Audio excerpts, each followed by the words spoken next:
Okay, let's go ahead and get started. Good evening. This is Kesha Rogers, and I want to welcome you to our LaRouchePAC Monday Strategic Overview and Call for May 15th.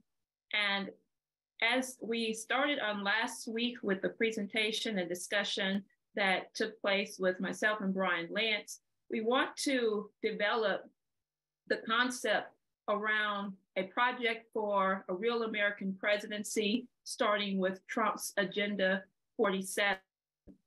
And we're going to go into a little bit more detail of that. Brian presented some of the important activity around the question of Lyndon LaRouche's policies for how do we make as President Trump calls for, a nation that increases the standard of living of the population. As we've mentioned on numerous occasions, he has developed in his Agenda 47 the call for a quantum leap in increasing the American standard of living. And one of the most important factors to doing this is that you actually have to increase your energy production. And this goes hand in hand with some of the most remarkable discoveries that Lyndon LaRouche and the LaRouche Political Action Committee has been taken up to continue to foster the needed developments for filling out the picture of President Trump's Agenda 47. I know we've talked about, and people, if you go to our website, you will find some of how we fill out this picture. There's a lot that's being discussed on the President Trump's call for the development of 10 new freedom cities. But his Agenda 47 takes up a whole transformation that's needed in the platform to make America great again. And we're going to discuss implications of that today, including what Deniston, who is joining me today, is going to take up more emphatically. Just recently, this past week, I wrote an article sort of detailing some of the recent developments around fusion and fusion technologies, fusion power that's going on, including an agreement that was signed by Helion Energy startup fusion energy company, and Microsoft around developments of fusion to be launched by 2028. There's a lot more to say about that. I'll post the article, and then also developments around nuclear fusion power. I've written articles on this going back over the last couple of months, and had recently wrote some developments that have taken place, including in China as well. The article is called The Power of Fusion, Making America Energy Independent. And I bring this up because this is what Ben's going to discuss in his presentation, that as President Trump has rightfully called for energy independence, energy dominance, the question is, can we stop there? Or is the role of energy to actually advance in the most scientific and technological developments? And his title of his presentation tonight, which he will go into himself in a moment, is America needs more energy independence. It needs energy advancement.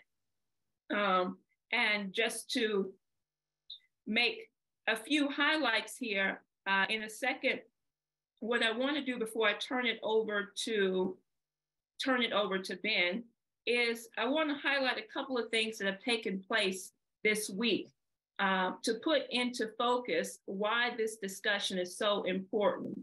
And people might say, looking at everything that took place over the past week, that you have total chaos going on. And without the leadership being represented by the LaRouche Political Action Committee, what we're doing to educate and move the MAGA movement, the Make America Great Again movement, the policies of President Trump, and to ensure a Trump presidency in 2024, you can say that the oligarchy, the enemy, is in total disarray and wants to continue to push their lies and policies on the American people. We know that they're losing in that strategy. For example, let's look at the fact that, as many of you probably watched on last week, you had the development of President Trump being on CNN for a CNN town hall. If you didn't have a chance to watch that, I would encourage you to watch it, because in my words, President Trump mopped the floor with that insane host who he called a nasty woman, nasty person. And I probably would have called her worse words than that, but we'll leave that for later. Because what they thought they were going to do is to trap President Trump, and he got on there, and the American people showed that they're sick and tired of the lies by the fake news lying media, and they were not able to trap him and to put him in a box. When they asked him about the questions of the taking sides on the Russia-Ukraine conflict and war, he refused to do that. In the interview in the town hall, as he was asked questions by constituents or by people in the audience, President Trump made clear that his commitment is to stopping the war and the threat of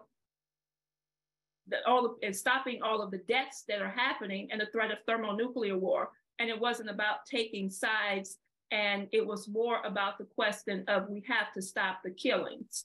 And so, as we are seeing here, there is continued escalation in the conflict in Russia, with Russia and Ukraine, and more is leading toward the fact that you're going to see moving toward an offensive on both sides and more killings happening.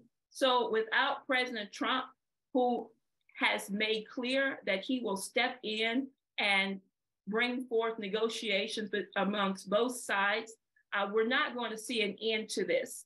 And so the second issue is people have seen Title 42 was lifted. That was Trump's policy to stop the migration flood at the borders, which has become completely chaotic and devastating. Title 42 ended on this past Thursday, and some people are trying to say that all is clear because you had a federal judge who said that people who would be coming into the United States would not be allowed to come into the United States unless they had an appointment with the court. Well, we know this is BS because it has been shown that people are coming across. One person was on the watch list as a terrorist watch, Afghan watch list. And also you've had people who are being brought in whose court appointments are not for years off. So this is something that, unless we address the fact that everything the Biden administration, Biden collective has been doing has been total detriment to the United States and to the policy set forth by President Trump to put an end to this total chaos that's been happening in our country and push toward making America great again.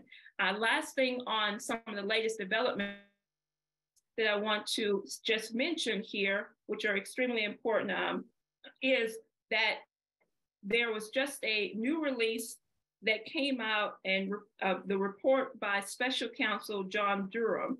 And as people remember, and have been the lies that have been ongoing against the American population, to tell them that Trump was involved in Russia collusion. The FBI was investigating Trump going back to 2016, and that there has been an investigation happening by a special counselor, John Durham. It's been ongoing for a while into a FBI probe called Crossfire Hurricane. And a 300-page report was just released and indicating that the FBI investigation, Durham the report, and I haven't read all 300 pages. We're going to be probably having more discussion and input on this from people who are looking at it, but I know it's on people's minds. The report reveals that the FBI did not adequately examine or question materials and motivations of those providing them, even when at the same time, the director of the FBI and others learned of significant and potentially contrary intelligence. So point being that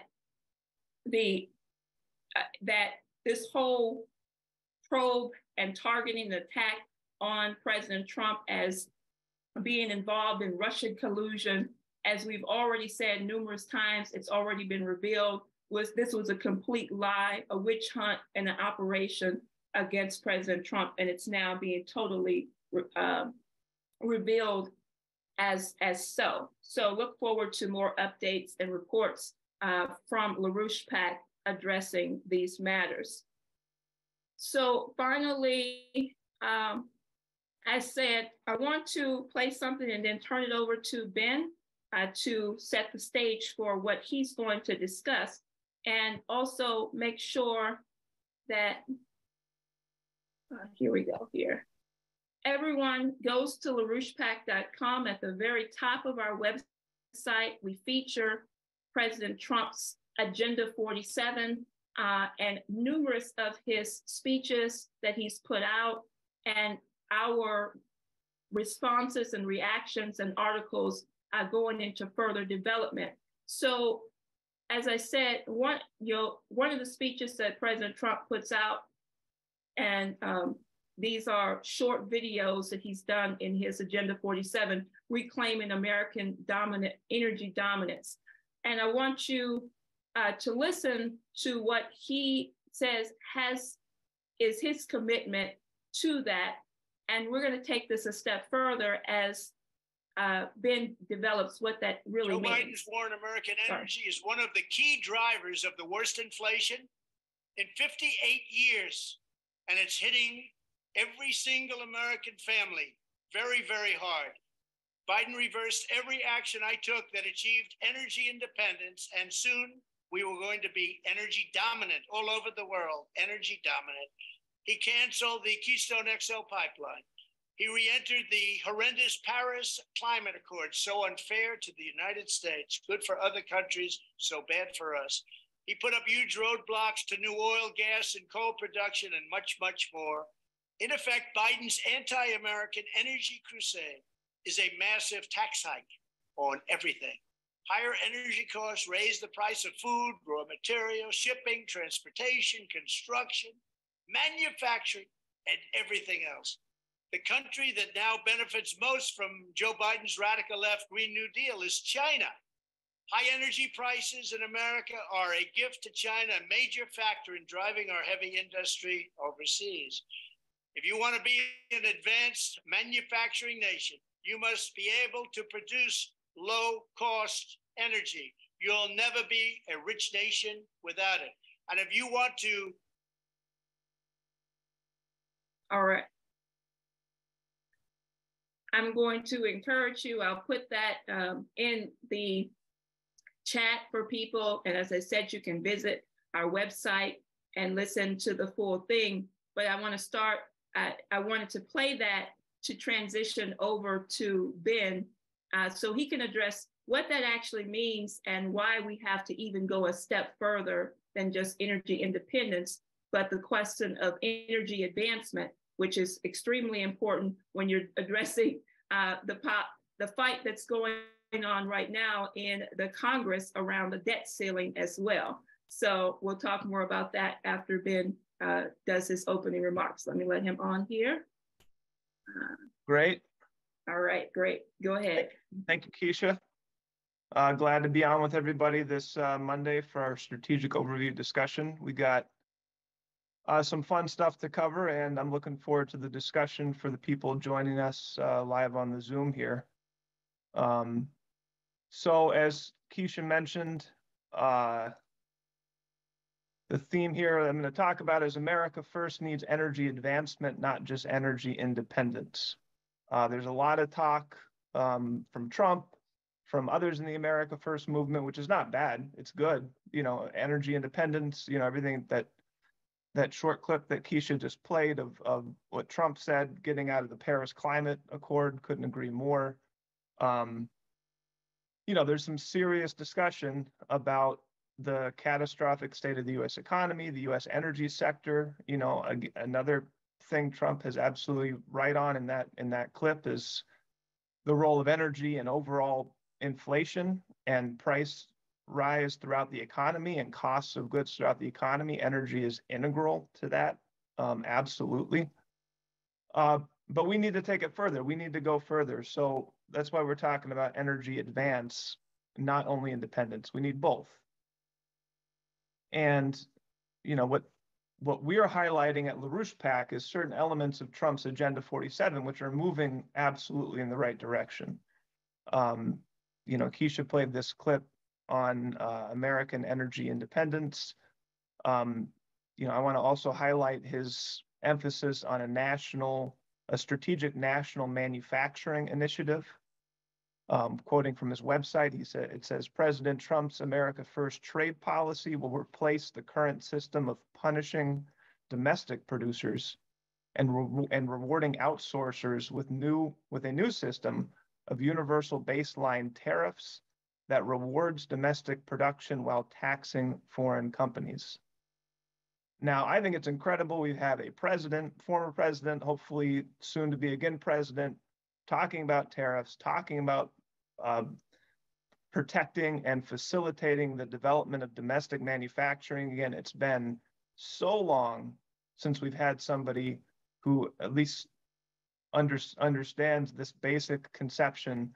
And this is really policies that are rooted in the American system of political economy, policies that built this nation, made this nation the most powerful nation on the planet, the most productive nation on the planet.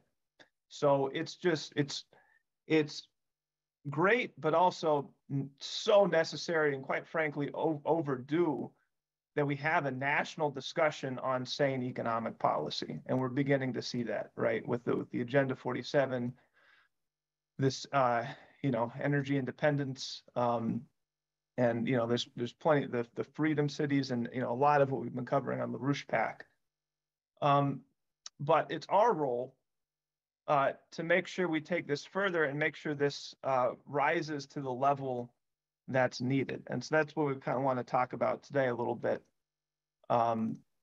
So Kesha mentioned this. I'm stealing from her great article. It's on the LaRouchePAC website. I think this is a good highlight to just kind of open the discussion on what we mean by energy advancement.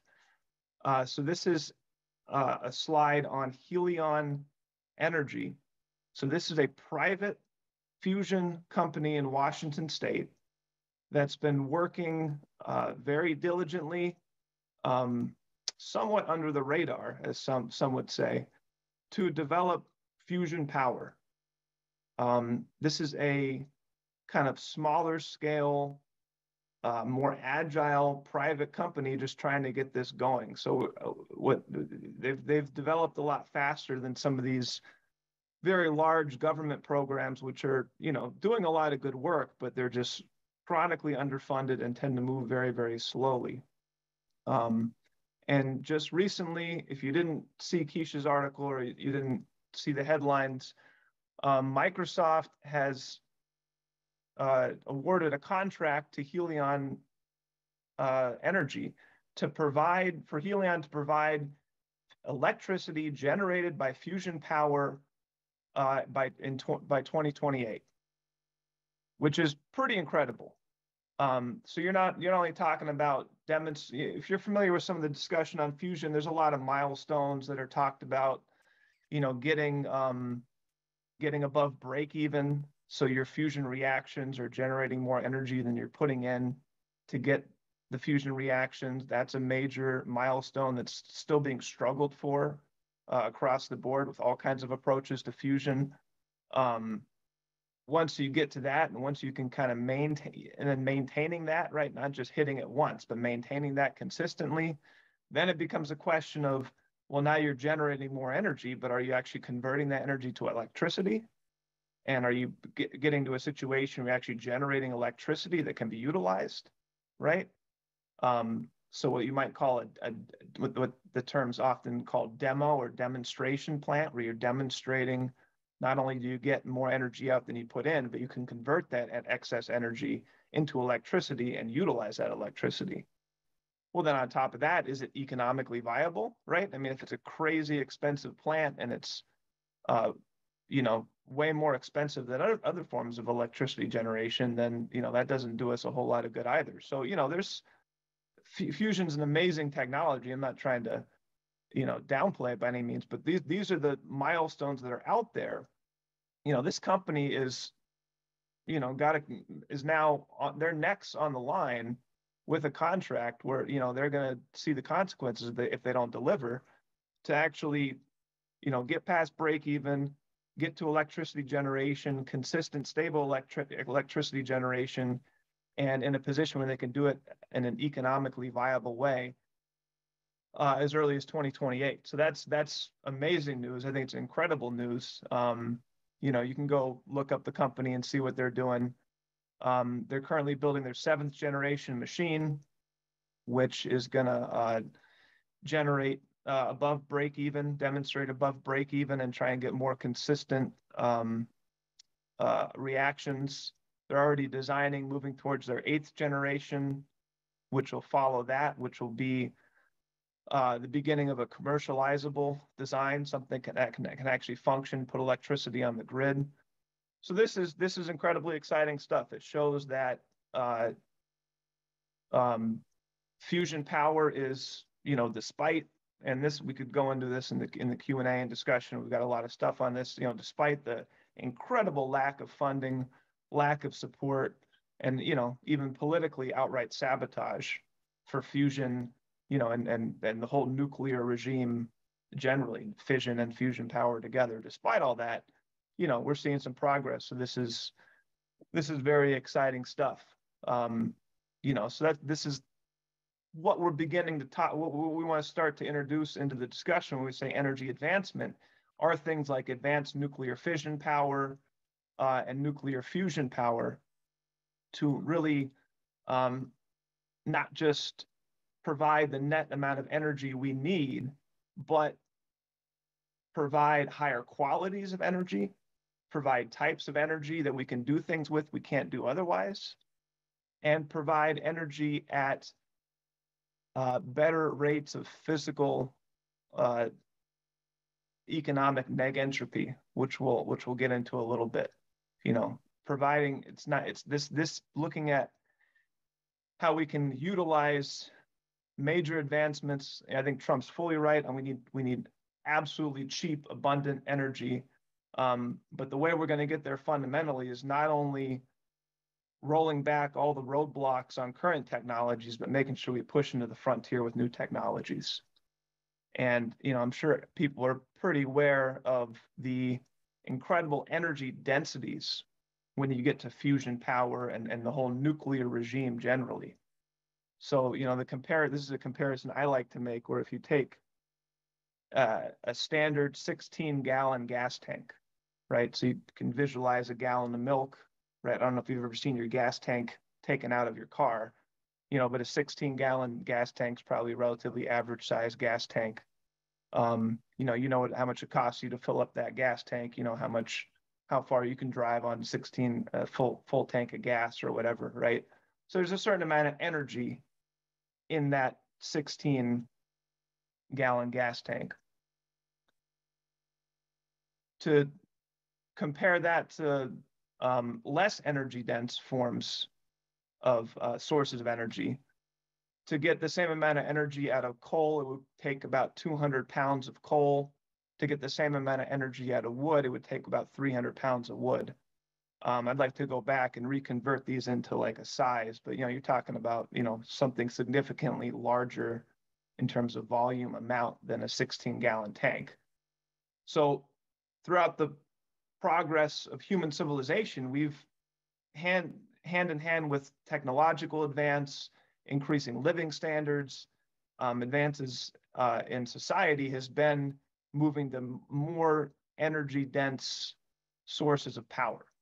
So moving from wood to coal to petroleum, natural gas, and nuclear really is the next step, where the same amount of energy as in a full 16-gallon gas tank, if you're talking about typical uranium fuel, you're talking about utilizing a paper clip worth of weight of uranium to get the same amount of energy as a 16-gallon gas tank. I mean, that's just, it really is pretty incredible when you just step back and think about it for a second. Just try and visualize that. One paper clip worth of nuclear fission, typical uranium fission fuel, has the same amount of energy as an entire 16-gallon gas tank of diesel fuel in this case.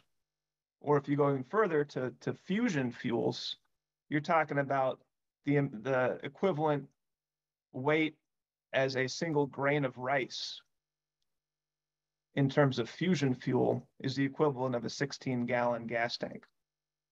So that's incredible. So that right there, immediately that's kind of like the go-to reference to start to give people a sense, introduce people to the significance of the whole nuclear era, the nuclear regime, right? The energy densities in nuclear reactions are so much greater that it requires far, far, far, far less fuel to provide the same amount of energy, same amount of electricity.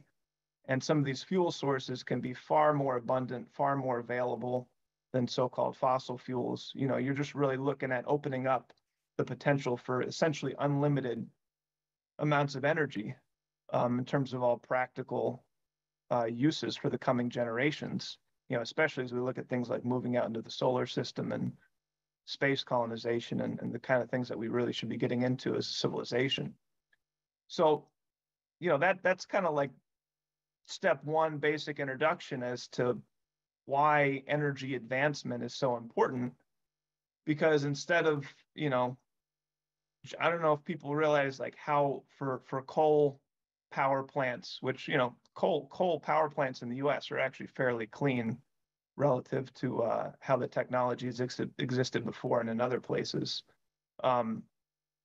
But the total tonnage of coal you need to burn is really amazing. How much of our train systems, freight systems are tied up delivering tons and tons and tons of coal to burn to provide electricity. It's still a significant portion of power for our nation, or even natural gas. The total volume of natural gas that needs to be burned to provide electricity. We should utilize those and that infrastructure as long as it's there and to the degree it's economically viable, for sure, as Trump's calling for. But the future is nuclear by far, and energy density is just kind of the beginning introduction to helping people understand that. The total amount of fuel you need is hundreds of thousands, if not 1 million times less to get the same amount of energy. So it really is an incredible future. But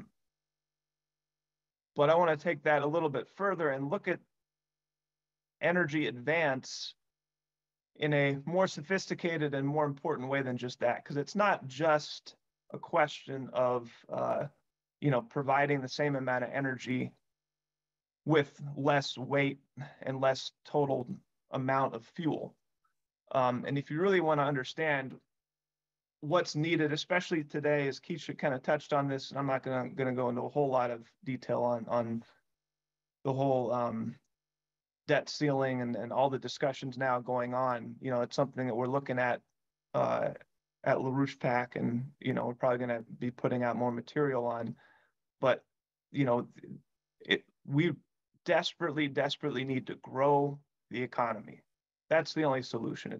You're not going to solve this by purely monetary changes. And any monetary changes, any changes in how we structure the debt or anything like that is going to be the success of any of that is going to be wholly reliant on a policy, a program of economic growth. And we started to get that under Trump's first administration. Biden just destroyed much of that and brought in this insane green agenda, and it just drove up inflation.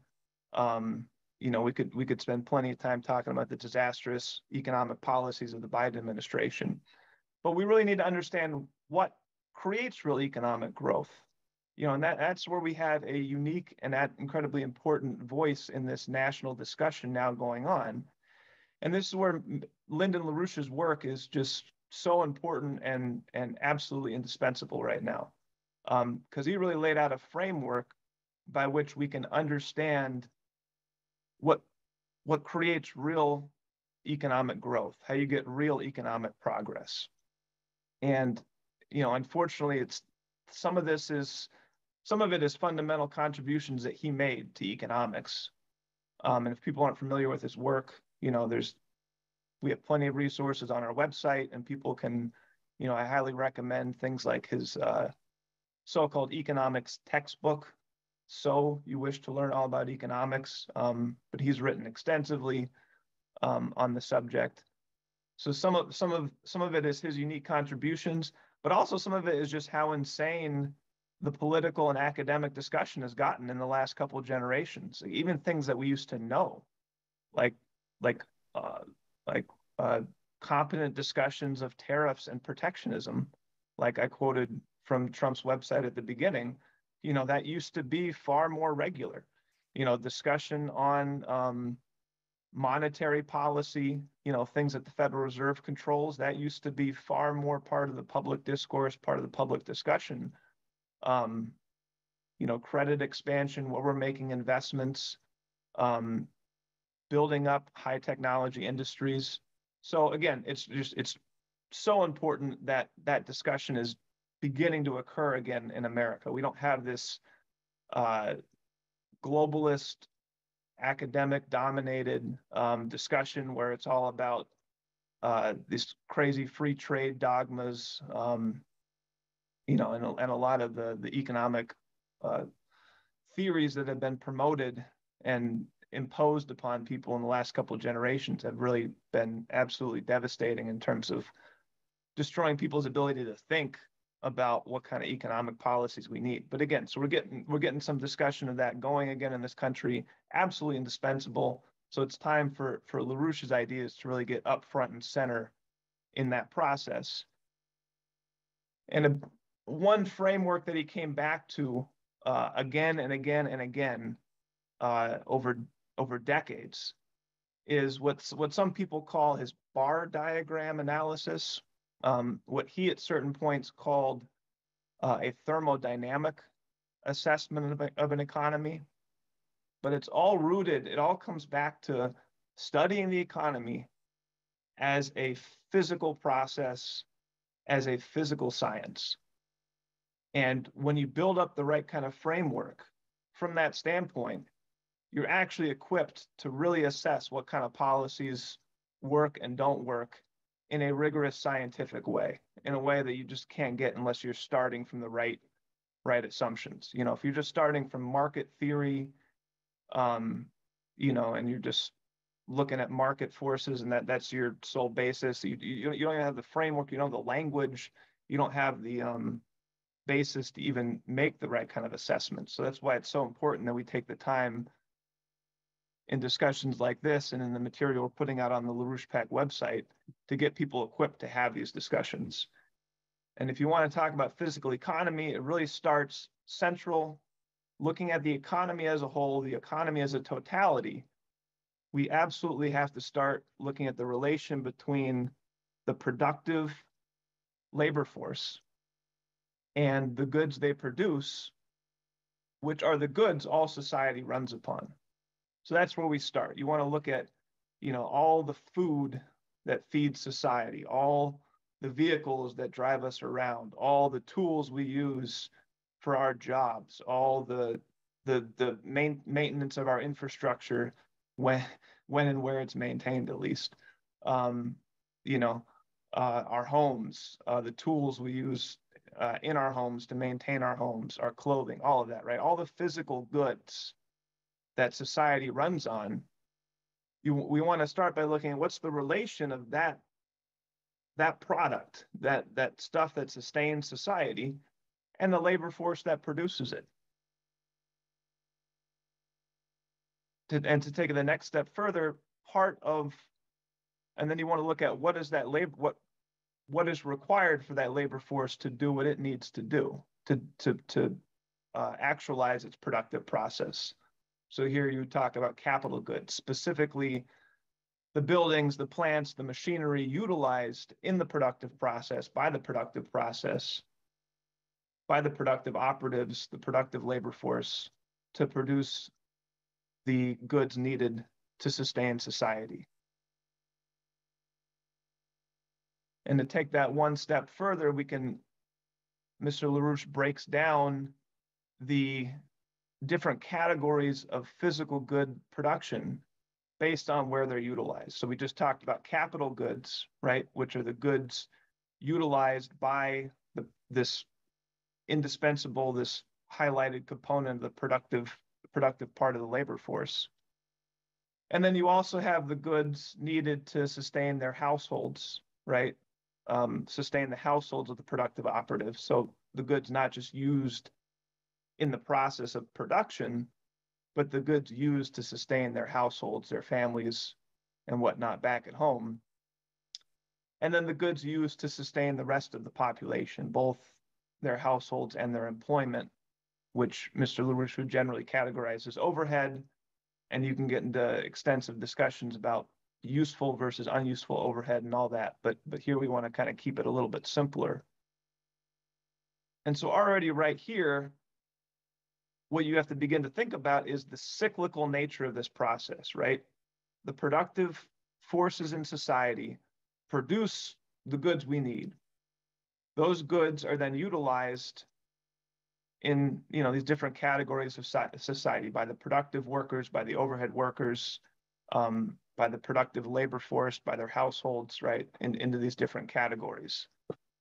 And once you set this relation and you start with the assumption, well, if we're just looking at of the total goods produced at the end of the cycle, of the total goods produced by the productive operatives, what percentage of them or what percentage of the total output is required to maintain that process at its current technological level, right? So now you begin to constrain the assessment in a very interesting way, just by asking this question. And I've been working on this for the last few years. It's rather difficult to actually measure, once you get into practical application, things get quite difficult. But conceptually, it's very simple, and maybe even misleadingly simple. But the whole Mr. LaRouche's thermodynamic assessment, or so-called bar diagrams, all hinges on this, defining this initial relation where you're looking at of the total output by your productive labor force, what percentage is required specifically to maintain that process at its current technological level, at the current size of the economy, keep it going as is, as if it was a closed cyclical system. And then once you have that defined, now you can say, well, what are we producing above that? What are we able to produce on top of the goods needed to maintain the productive process and society as a whole at its current level, right? There you begin to look at net operating profit. There you begin to get a sense of what's our economy able to do in terms of producing over what's needed to maintain the process of production, the process of society as a whole, right? So I don't know if this sounds complicated or maybe it sounds simple. I'm sure I'd love to get more into the discussion on it, but the point is it's a completely different framework than something like GDP, right? Because GDP, gross domestic product, you're just adding up the monetary value of everything produced. There's no question of is the thing being produced utilized in a productive part of the economy and a non-productive? It doesn't matter. It's just total total monetary value of the goods and services produced, right? So some people argue that, you know, things that any rational, objective person would think to be terrible for the economy, like drug sales, like illicit, illegal drug sales, some people have argued, economic theorists have argued that should be counted in GDP. So if your opioid sales are increasing year over year, and if some economic theorist wants to be super rigorous in their assessment of GDP and they want to count the monetary values of those sales of drugs, which add positively in terms of total amount to the GDP, it looks like your GDP is getting higher while you're drugging and killing your population. You know, to cite an extreme example of the difference of approach. So Mr. LaRouche's whole approach is you got to look at it, again, starting from this core process of the physical production of what's needed to sustain society, isolate that, constrain things around that, and then begin to look at, well, what's your ability to produce above and beyond that? And in places like his economic textbook, he looks at this, you know, as analogous to a thermodynamic process. And he discusses it in terms of energy of the system versus free energy, right? So your energy of the system is, again, the physical goods, the physical production needed to sustain the economy at that level, that state.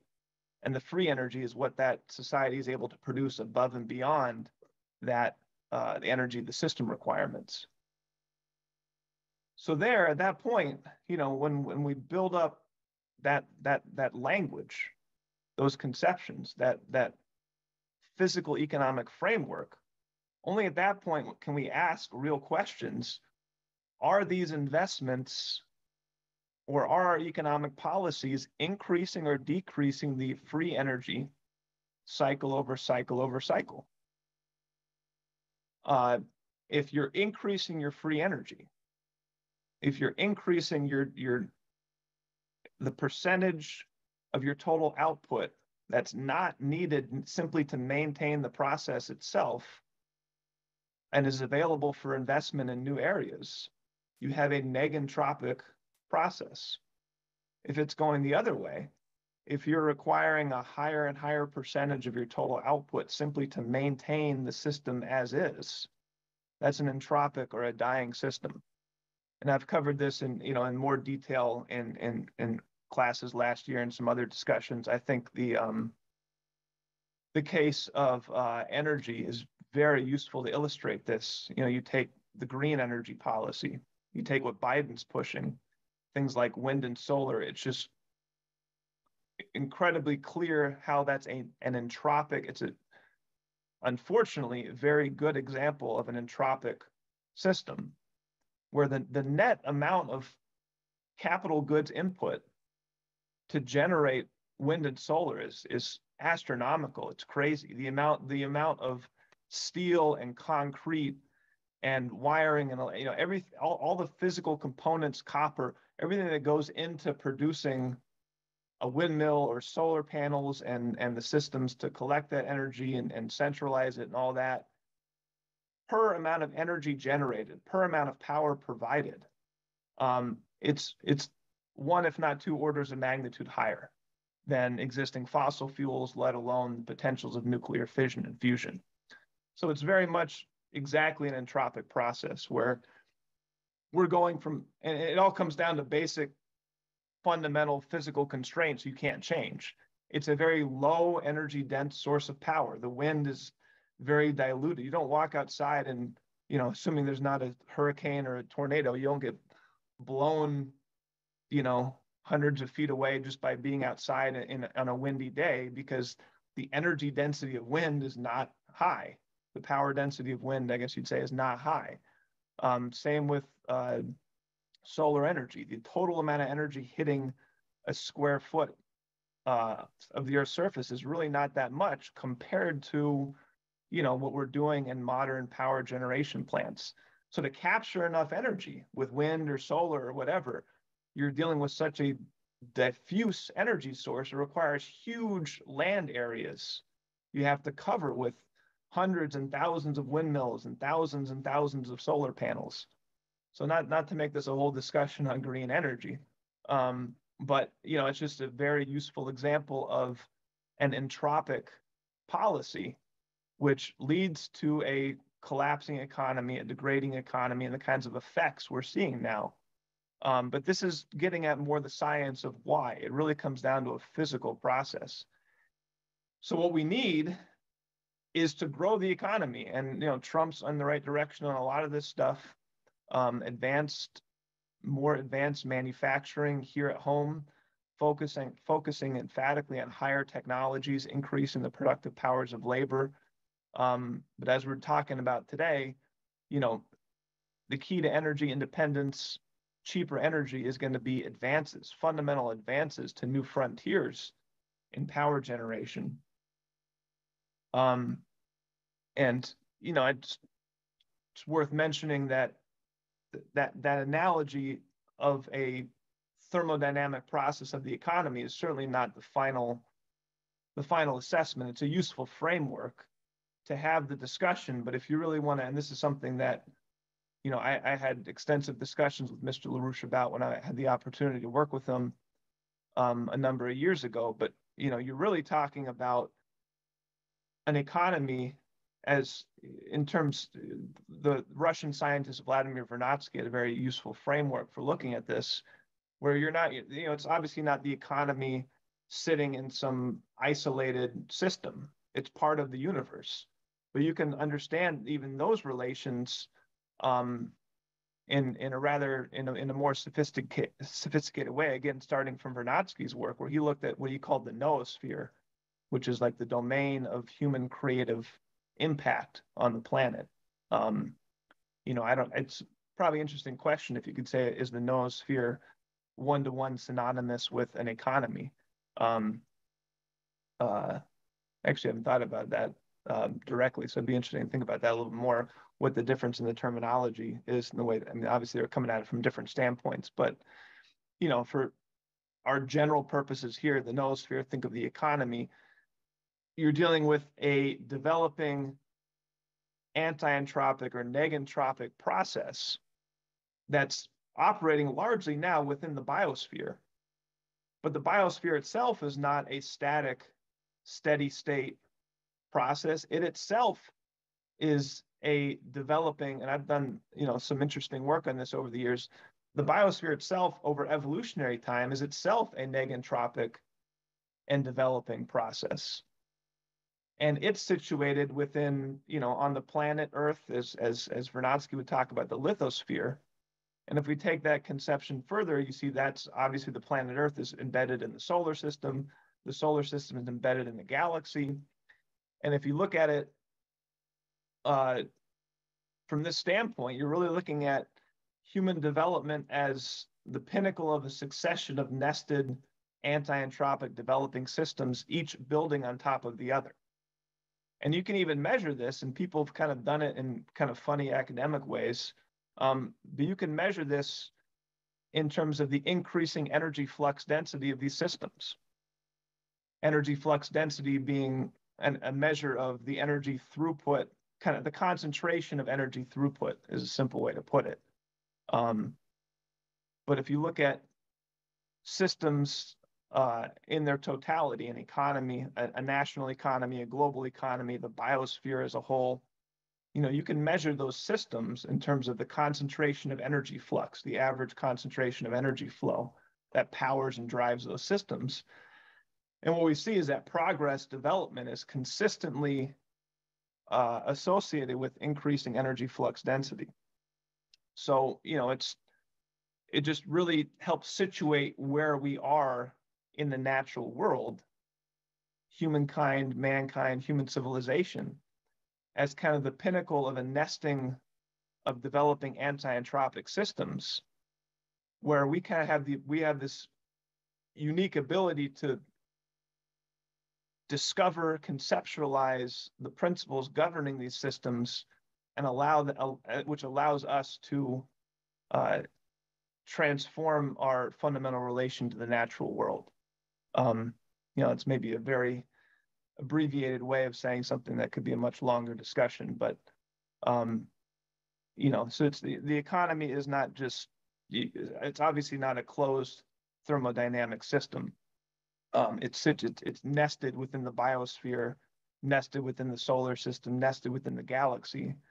But at least we're beginning the right framework by defining this conception of free energy, neg entropy versus entropy, as a way of measuring whether the economy is progressing or not.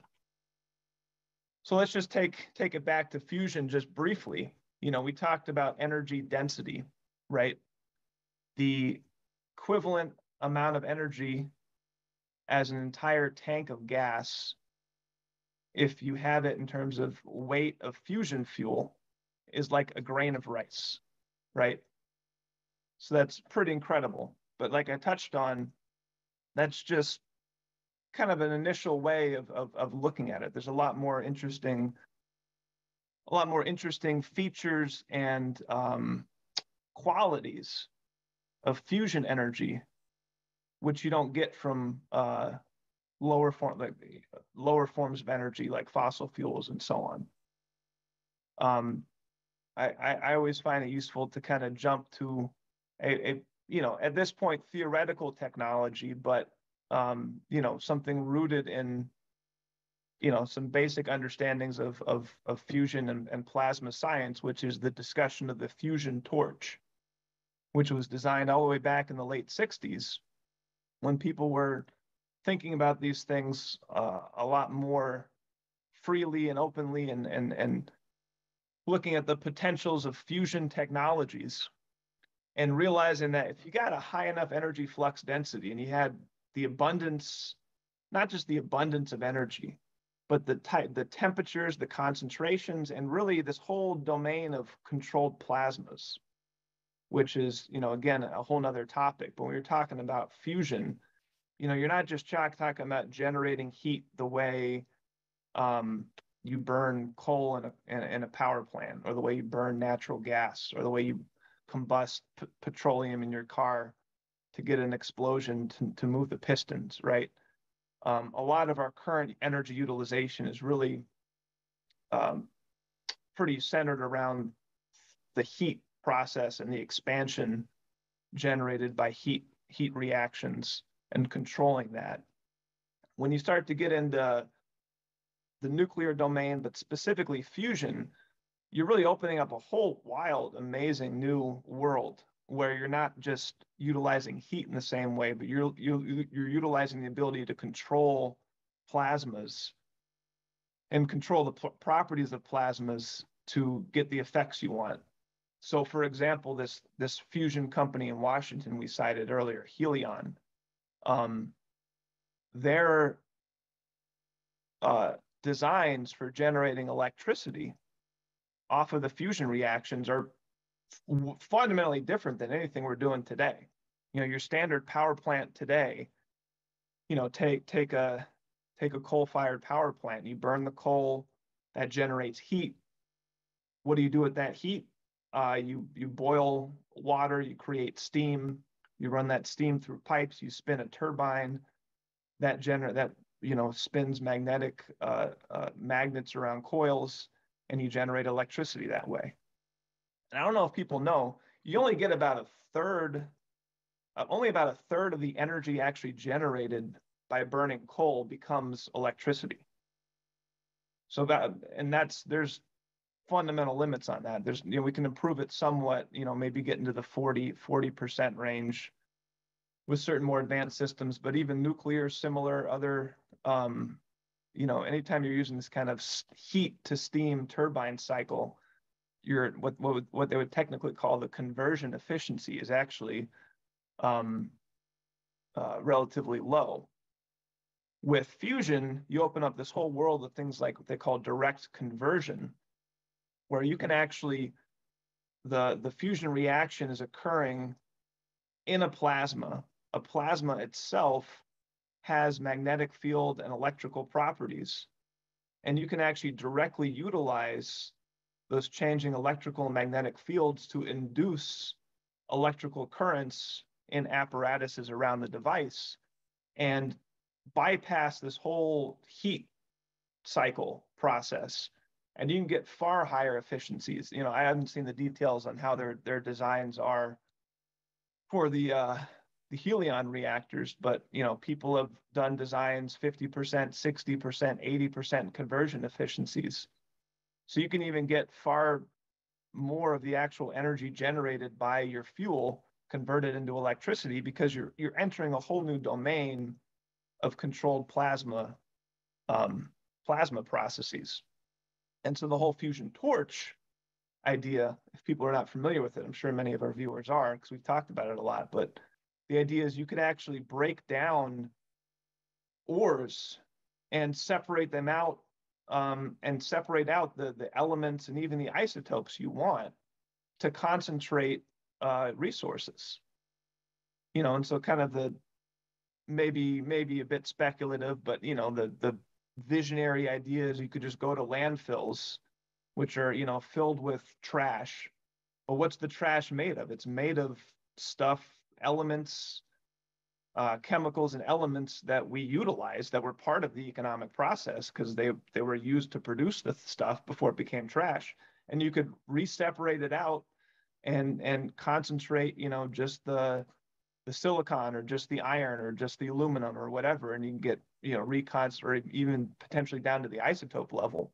And you could reconcentrate, get, you know, concentrated ores out of trash. You know, that's kind of, I'm not saying that particular technology is around the corner, but this is the kind of direction that we would be moving in with fusion technologies. And it really is just the natural path of where we've gone as we've progressed technologically, as we've moved to more energy dense sources of power and to higher energy flux densities. We've seen a direct correlation in productivity and how we're able to utilize natural resources.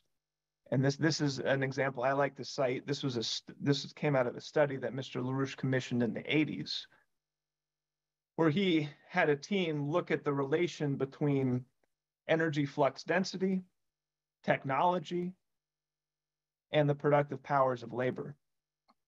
And so one part of the team looked at the history of iron and steel production throughout the history of the United States. And, you know, just to highlight a few points in the historical process, if you go from 1880 to 1900 to 1960, and these are just a few, the study went further back than this, but I just pulled out a couple points just to highlight.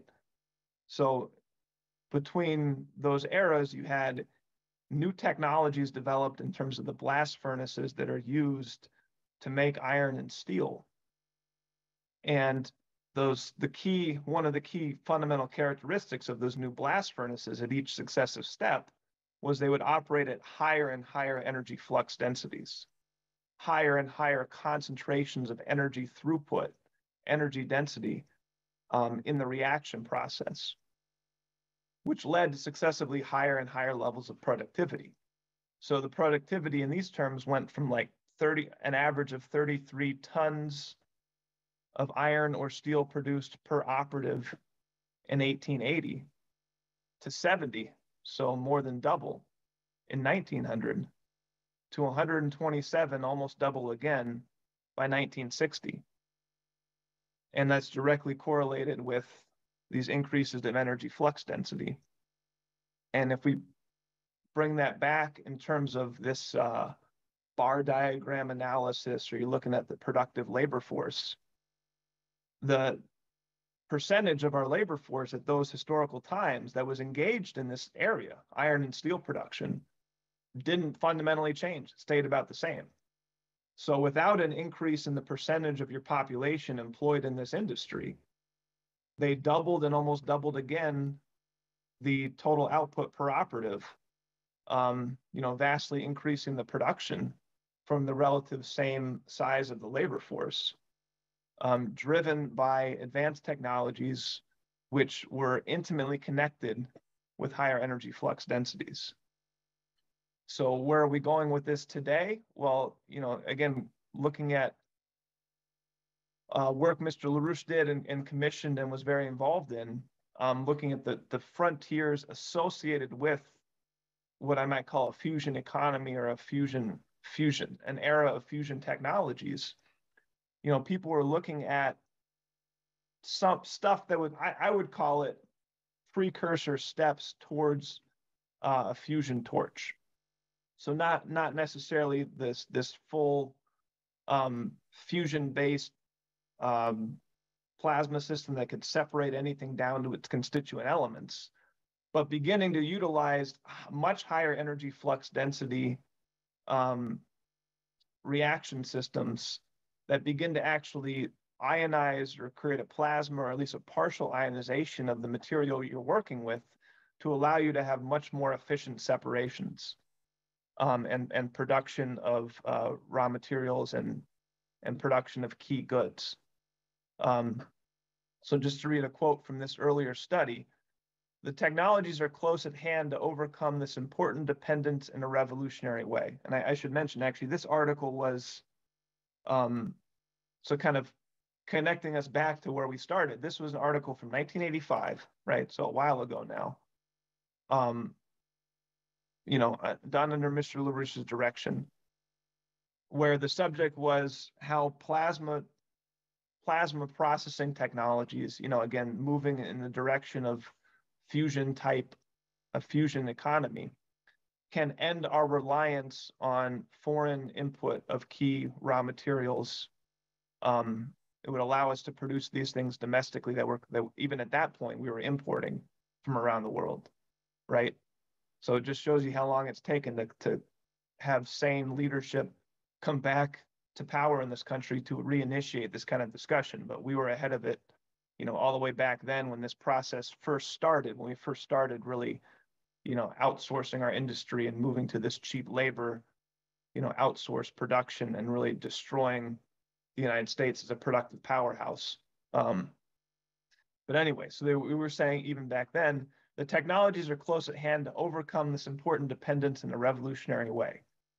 We shall examine the new techniques under development for refining metals, such as the plasma reactor powered by a plasma torch, using in some designs magnetic processes for separation of various metals and ores. So this was I believe they had some companies working on variations of these designs. They had test reactors set up. Not only can these methods produce strategic minerals from low-grade ores, they will also produce enormous increases in productivity and energy efficiency at lower capital costs than conventional methods. And they highlight an interesting example. They say in Washington and Oregon, there exists over 40 million tons of laterite ore that can provide a plentiful source of alumina, which is used to make aluminum, but cannot be processed economically by the Bayer process, which is the current method for making aluminum, because its concentration of alumina is too low. In addition, this ore contains large amounts of hematite iron ore, titanium oxide, and hydrogen. So they're saying there's essentially what we would call now just dirt covering large swaths of Washington and Oregon, which if we wanted to use our current methods of mining and extracting aluminum and titanium and iron from this material, it would not be economically viable at all. This is basically just dirt to us right now. It's not a resource. But with these plasma processing technologies, all of a sudden, all this soil, all this dirt can become mineable. Economically, it can become an economically viable resource because we've increased the energy flux density, we've increased the efficiency to separate out the useful minerals from and elements from the rest of it, that all of a sudden what was essentially worthless to us before becomes a potentially viable resource. And we can start producing things domestically that we maybe didn't have what you might think of as the more traditional high concentrated ores and deposits of that other places in the world might have. And there's been assessments looking at, aluminum production and steel and iron production under these plasma processing technologies.